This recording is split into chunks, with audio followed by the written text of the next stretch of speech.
To change the punctured tyre, firstly open the tailgate by pressing the tailgate release switch. Open the toolbox to take the jack and other tools out.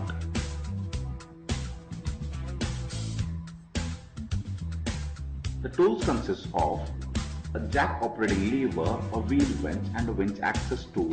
There is no need to take out the tow bar or the toolbox. Take out the plastic cap covering the winch nut. That's your winch access tool.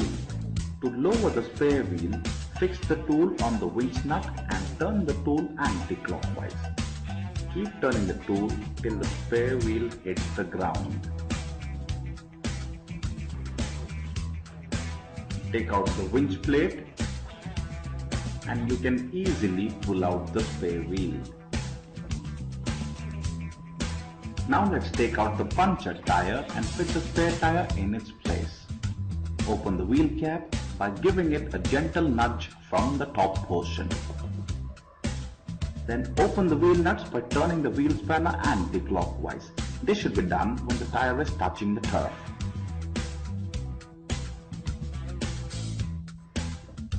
That's one of the 4 jacking points in the XUV 500. Jacking points are the reinforced portions under which you're supposed to place the jack heads or the arms of the hydraulic ram. Not placing the jack head properly could prove to be dangerous. It could perhaps dislocate the jack.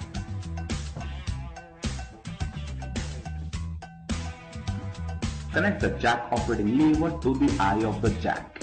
Now, connect the wheel spanner rod to the jack operating lever and turn it clockwise.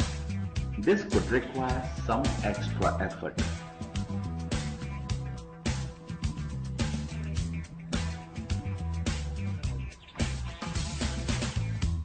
Raise the jack as much as possible and ensure that the punctured tyre is well off the ground.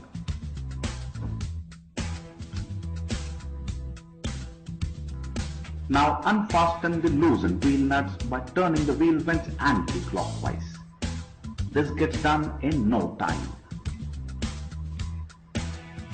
After that, take out the wheel nuts and pull out the punctured tyre.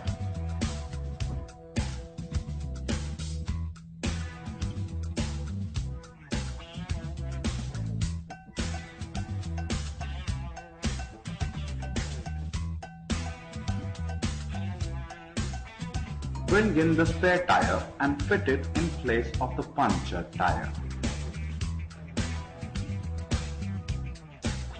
While putting back the wheel nuts, the tapered face of the wheel nut should always go first. It is imperative to tighten the wheel nuts in the correct sequence. Now it's time to lower the jack. Turn the jack operating lever anti-clockwise and ensure that you lower the jack fully down.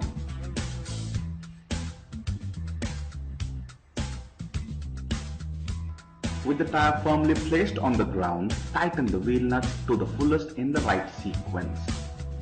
Drive your car to the nearest Mahindra authorized dealership to tighten the wheel nuts with the correct torque values. That's the valve stem.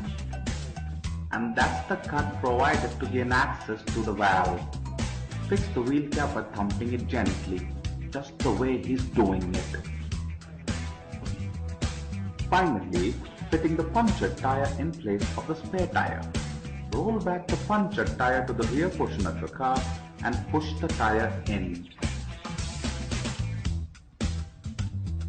Insert the winch plate in the center slot and pull the winch cable to confirm whether the winch plate has gotten properly inserted. After that, use the winch access tool to raise the punctured tyre up. Turn the tool clockwise till you hear a click sound. The click sound is the confirmation that the tyre has gotten fully tightened. Put back the winch nut cap and tighten it with the curvy end of the winch access tool. Now put back the jack and the other tools in the toolbox.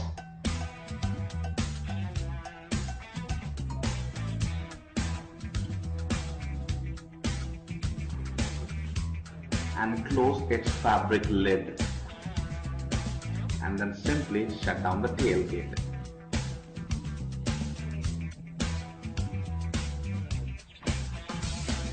On the infotainment screen, press home, go to car info and go to Tyretronics, and you can see the status before the TPMS acknowledgement. Drive the car above 40 km/h for a few kilometers and you would see the rear right tire stop message on the screen. You have to acknowledge that by pressing the TPMS switch, and you can see the rear right message changing to OK, and the spare tire shows low pressure. This is the new display status after the acknowledgement.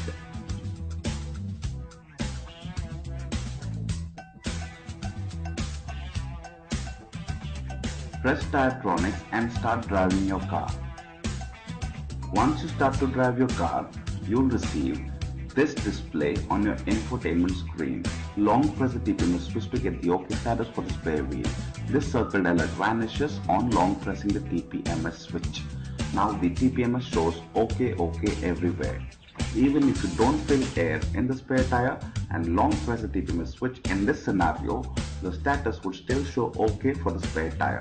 That's it. That's how we acknowledge the tire swap in TPMS.